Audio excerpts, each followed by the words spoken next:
All right, we begin just outside our nation's capital, where divers will resume recovery efforts in the Potomac River after the first commercial aircraft crash in the U.S. in about 16 years.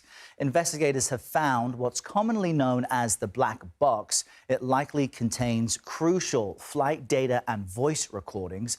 We're also learning more about the 67 victims of the crash, including several members of the U.S. figure skating community. Sources tell CBS News that at least 40 bodies have been recovered. Our Natalie Brand continues to cover this for us from Reagan National Airport there in Arlington, Virginia. The airport is operational, but such a sense of anxiety now from everyone flying through. What's the latest?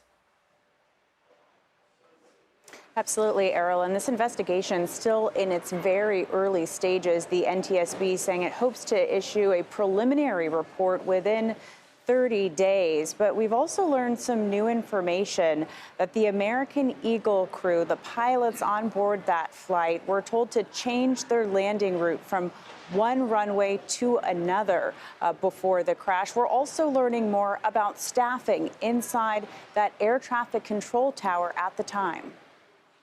Dive recovery efforts are expected to resume today in the Potomac River for the victims of Wednesday night's tragic midair collision between an American Airlines jet and an Army Black Hawk helicopter. Investigators are also combing through the site collecting evidence. The National Transportation Safety Board says it's analyzing the plane's two black boxes, vital pieces in their search for answers. We want to make sure we get it right. We take our time. We involve a lot of people, a lot of parties.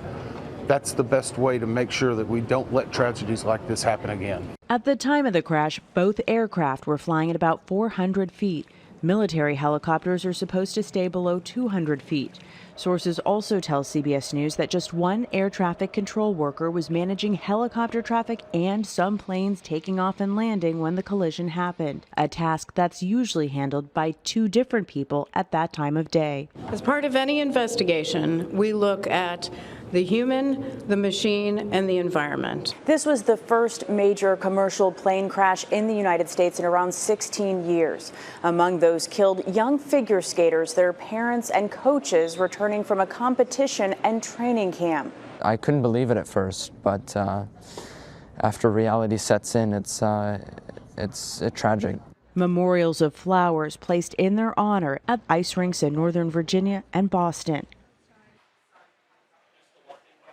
Now, CBS News has also learned the crew chief on the military helicopter, that Black Hawk, was 29-year-old Ryan O'Hara. He leaves behind a wife and one-year-old son. The Pentagon is among those contributing to this investigation. And yesterday, Defense Secretary Pete Hegseth said that the Virginia-based aviation battalion will be undergoing a 48-hour pause while a review takes place. Errol, as you can see behind me, passenger traffic, air traffic here at Reagan starting to get back to normal, but passengers tell me, their hearts still breaking for all of the victims. They just want answers about what happened, so perhaps lessons can be learned. Yeah, so true. Natalie, thank you for the latest. 16 years ago, Captain Chesley Sully Sullenberger landed a disabled passenger plane in the Hudson River here in New York City. He also flew many times into Reagan National Airport. Last night, he spoke to CBS about his experience, including on runway 33. That's where the ill-fated American Airlines flight was meant to land Wednesday night. Are choppers part of your calculation in your peripheral vision? They better be. It requires everybody in the crew, both pilots, to be looking around, managing the airplane's flight path, and also looking for any other aircraft, other traffic that you may see out there. At night, of course, you won't see an airplane unless you see the lights of it.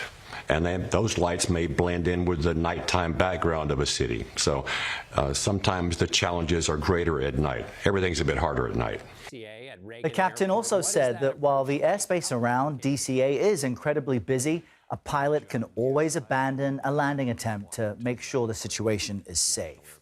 And we want you to stay with the CBS Morning News for continuing team coverage of all of this in our nation's capital. Later this hour, what we're learning about the victims of the crash, plus analysis on this difficult search and recovery effort still underway.